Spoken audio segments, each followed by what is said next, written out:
folks, here I am sitting with Stuart Duisberg. Hang on. Stuart's the Start well, again. start again.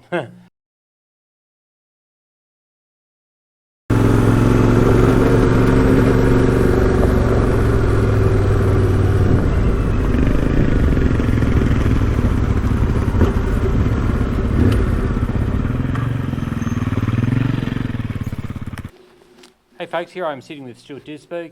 Stuart is the organiser of the Flinders Classic, and we've been on a pre-ride in the last few days up here in the Flinders Ranges, based at Anchorage Nerve Tourist Village. And where we've been today, Millaloo Station. We've done the PARs, fantastic meal at the Blinman pub last night, the pizza and a few beers and all that sort of stuff.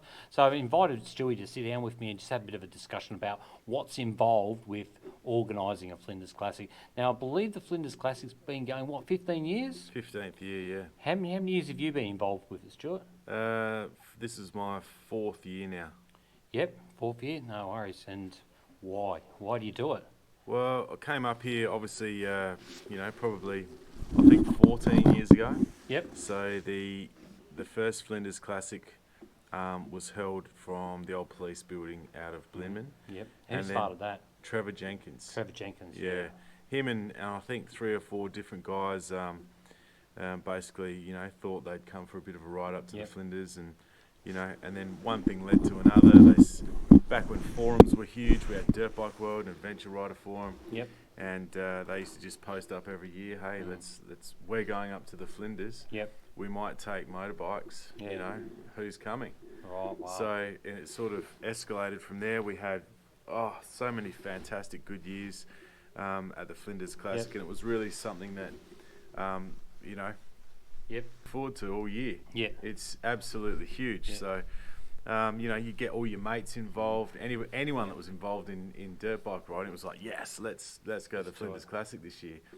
And, missus and kids and everything was really supportive of it. So we just started coming up the Classic. We had some massive weekends, and it was chaos, man. Like, you'd rock up here, and then, in some years there was like 140, 150 bikes.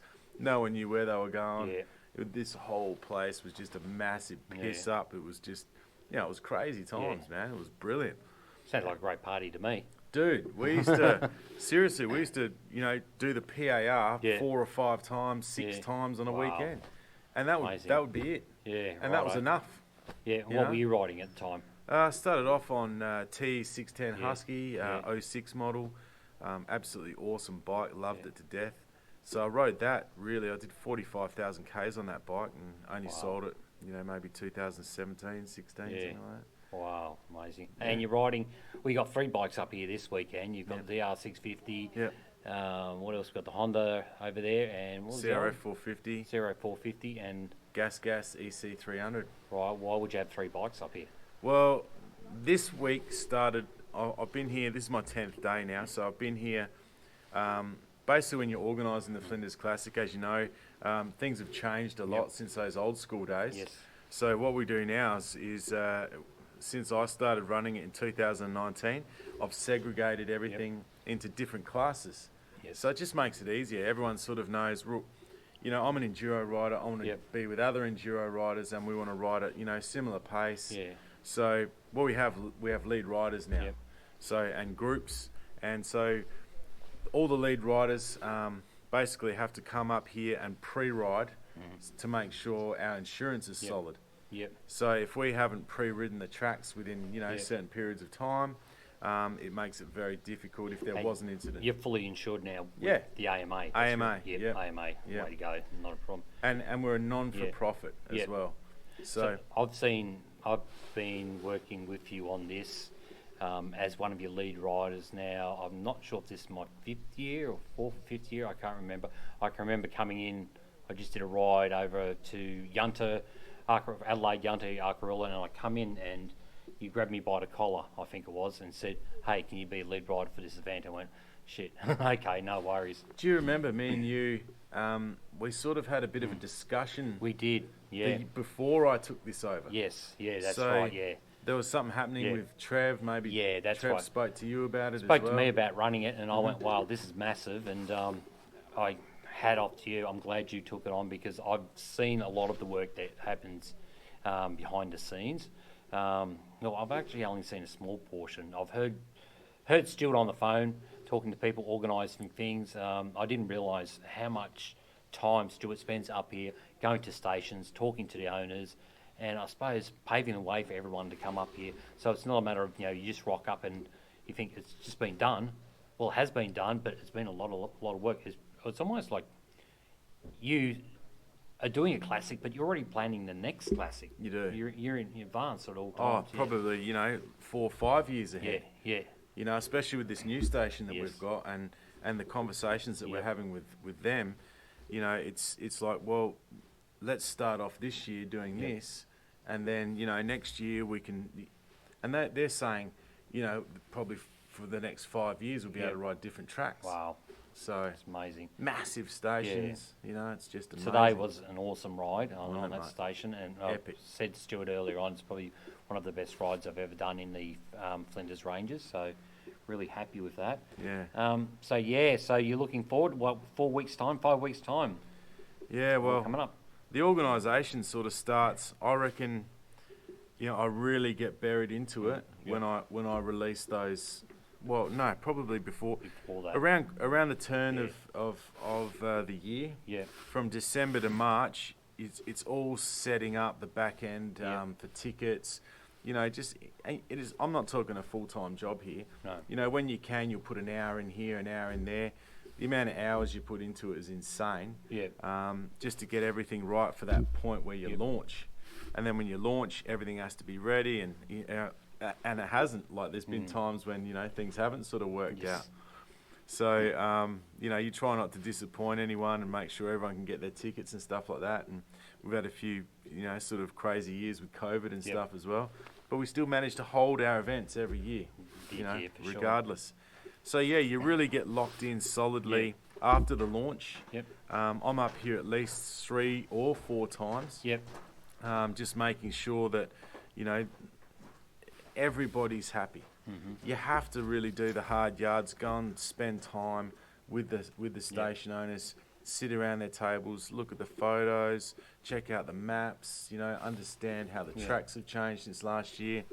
You learn so much from the people that live up here, and the utmost respect for the guys that live up here and the families. The families I've met just this week, every weekend, every time we come up here, it's just been amazing.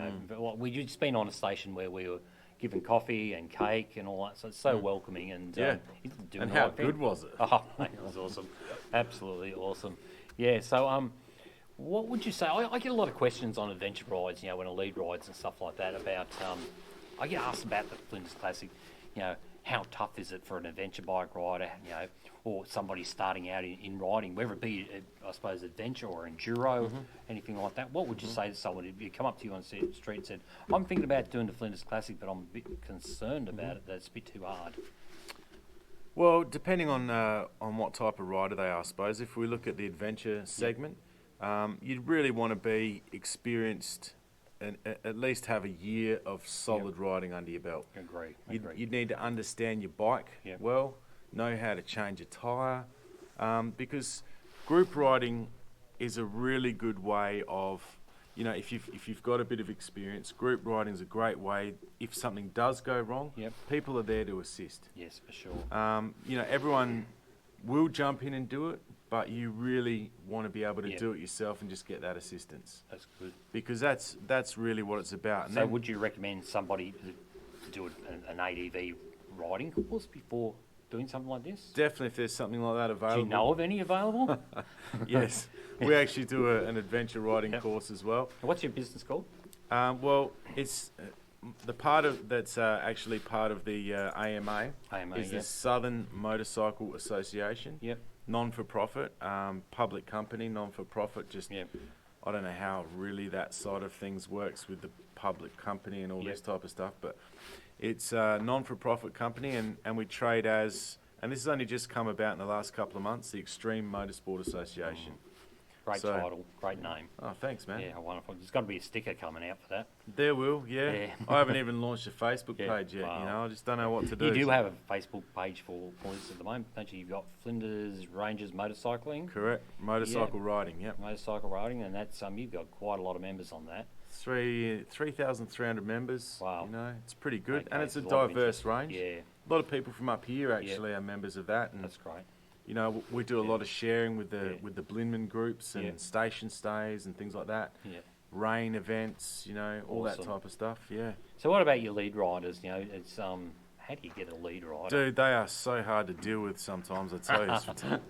Nah, like Yeah, they're pretty precious, aren't they? the thing with lead riders is that generally it's people that have been coming to the Flinders Classic for a long time, Yeah, or people that are very experienced Yeah. in what they do. So the hard enduro, which is where I ride my little gas. Mm-hmm. The hard enduro, we sort of introduced back in 2019, and we had Big Tall Ryan. You remember yes, Ryan? I remember Ryan. Yeah, And monster. it was he was really good. He did such an excellent job. The blokes that came back were just, you know, grinning from ear to Yeah. ear.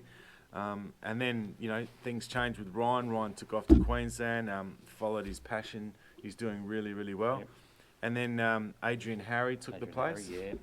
So Adrian Harry's done Erzberg, he's done Romaniacs, he's done Cedar Sky, Wildwood, 24 hour a bunch of times. That's amazing. Yeah. The dude's he's a trials champion of Trials like champion, 20 yeah. years as well. Yeah, he does regular shows, doesn't he? Trials shows and that. He has trials Wow. at his actual place as Yeah. well. So he's now the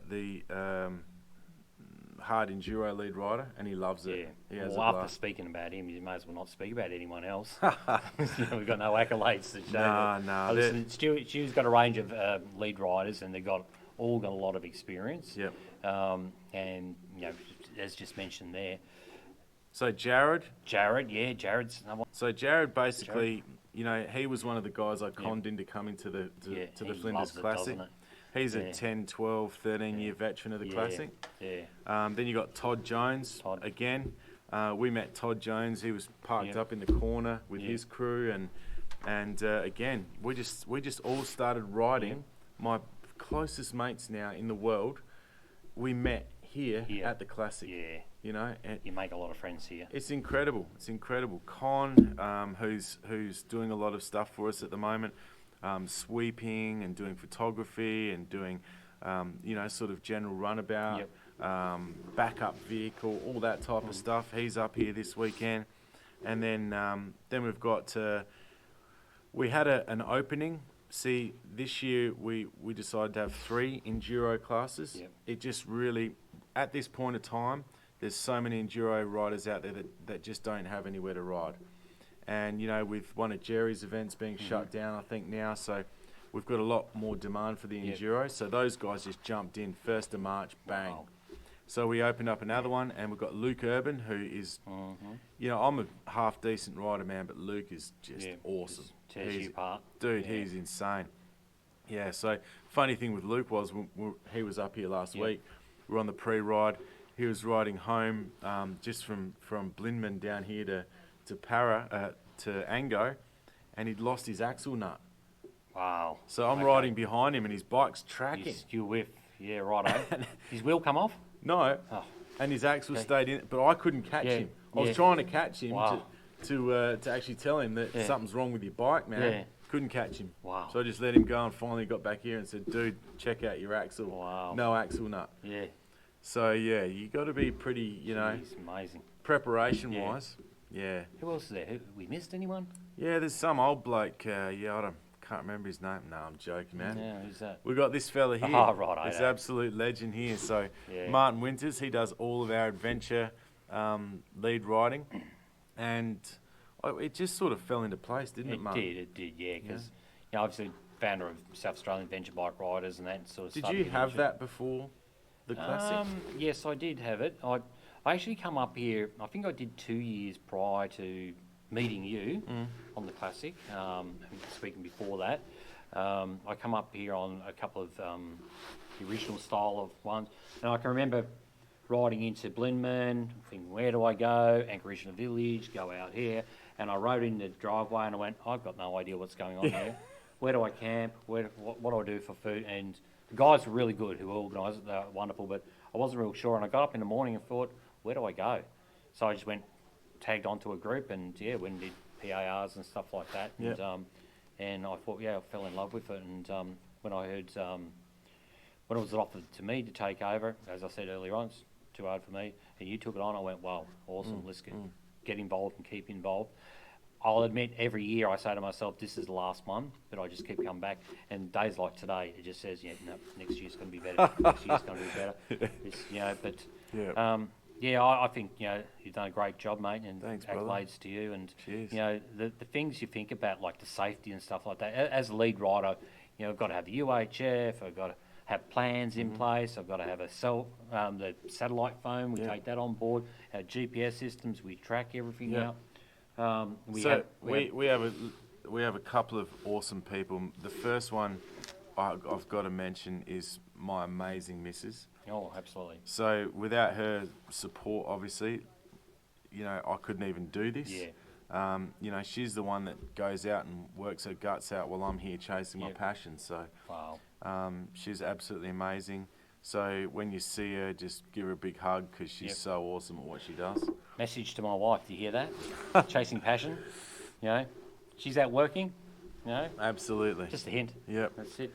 No, she is absolutely wonderful. And also, let's not forget Katie. Exactly. Katie, yeah. Yep. So we've got Katie, who's Todd Jones's wife, and she comes up every year. She knows a lot of people up here in the Flinders as well. So she's been pivotal. There